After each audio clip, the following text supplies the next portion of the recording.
Peugeot's 308 estate is a more polished proposition in this third generation guise, with smart packaging, extra engineering options and a bit more useful technology. The result is a more desirable product than you might expect from this familiar Gallic brand. You might be surprised how much you'd like it. The SW version of the 308 obviously drives just like the hatch, and in both cases with this third generation design, Peugeot has sought a return to the reputation it enjoyed 40 years ago, when its humblest family five doors were marked by an engaging degree of handling excellence.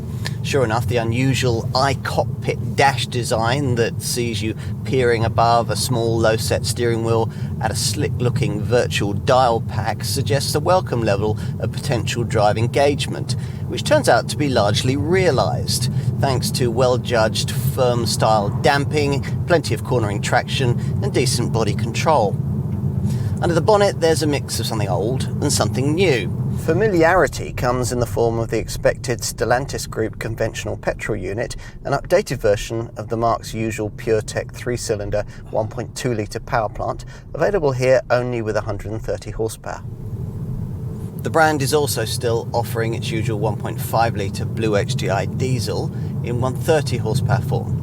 As with all 308s, all three of these conventional engines have to be had with the brand's EAT8 8-speed auto transmission, which works with three available drive modes, normal, eco and sport.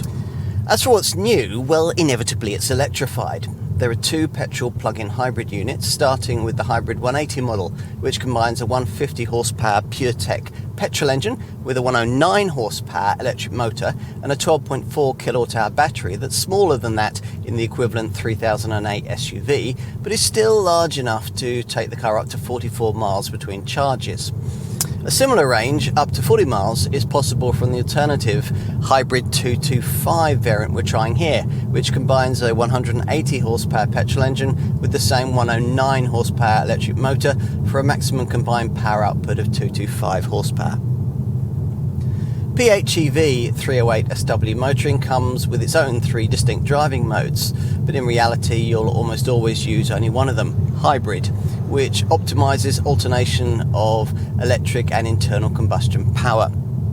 The other two options are electric, which allows for 100% electric driving but uses up your EV range pretty quickly, and sport, which uses only engine power for maximum performance but will nullify the reason why you paid so much for this variant in the first place.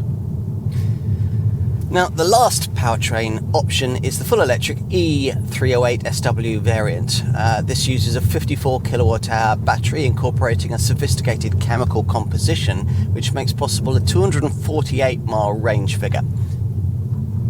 This battery powers a front axle-mounted 156 horsepower motor, which will get you to 62 miles an hour from rest in about 8 seconds.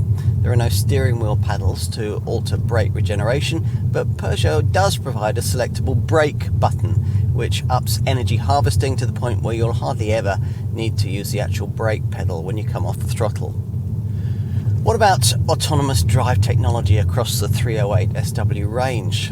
After all, a car of this kind these days isn't quite complete without it. Well, to satisfy this need, the French maker is offering a second generation version of its Peugeot Drive Assist system. Previously, Stellantis Group Tech relied on stop-and-go cruise control and lane keep assist, but this evolved setup can automatically adapt the speed of the car around corners, operating at speeds of up to 112 miles an hour. As you'd expect, the efficiency figures for this SW estate body style are pretty much identical to those of the 308 hatch, and the PureTech petrol and Blue HDI diesel engines deliver very similar WLTP efficiency figures to those of the same units in the previous generation version of this car. Think up to 52.1 miles to the gallon on the combined cycle and up to 122 grams per kilometre of CO2 for the PureTech 130 petrol engine.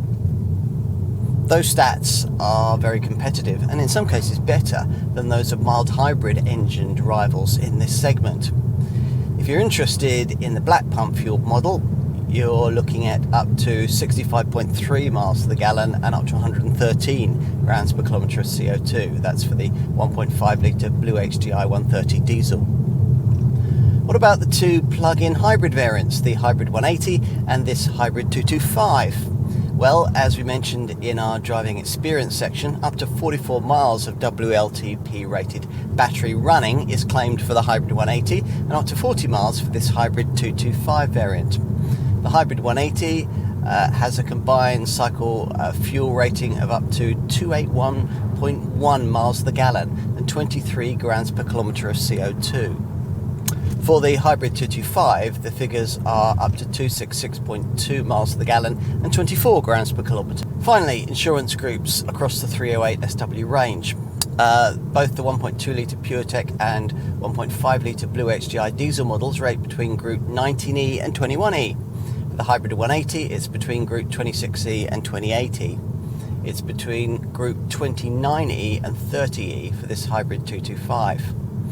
You'll pay a bit more than that to insure the E308 SW because insurers are still nervous about the all-in repair costs of EVs. To finish with, let's look at residual values.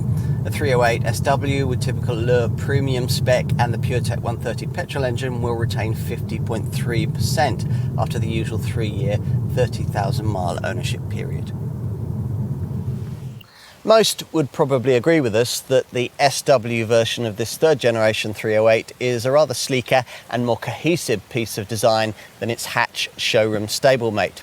You certainly wouldn't need to be an estate customer to necessarily want one. In Mark III form, the 308 SW is 60mm longer than its predecessor, making it 4.64 metres long, and it's been lowered by 20mm.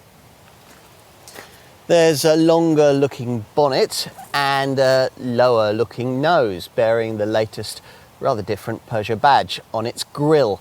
Flanking this are slimmer LED headlights complemented by Peugeot's fang-like LED daytime running lights. And in profile, well, you might be a little disappointed to find that this SW estate is no longer than the alternative hatch variant, but this station wagon model does enjoy an extra 10mm of roof height and a slippery 0.27 CD drag coefficient. Even the wheel designs have been fashioned with this in mind. Sizes range between 16 and 18 inches. We've got 18-inch Portland rims here.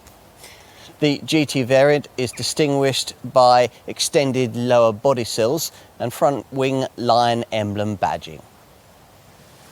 At the rear, as with the hatch, there are thin LED tail lamps decorated on this GT model with a distinctive 3-claw lighting signature.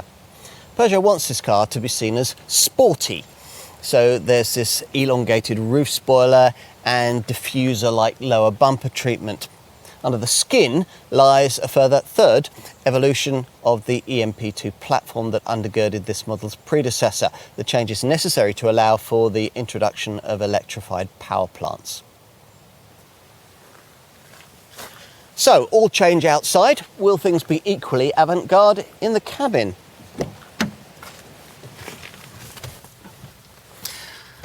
Well, yes, you'll probably think so.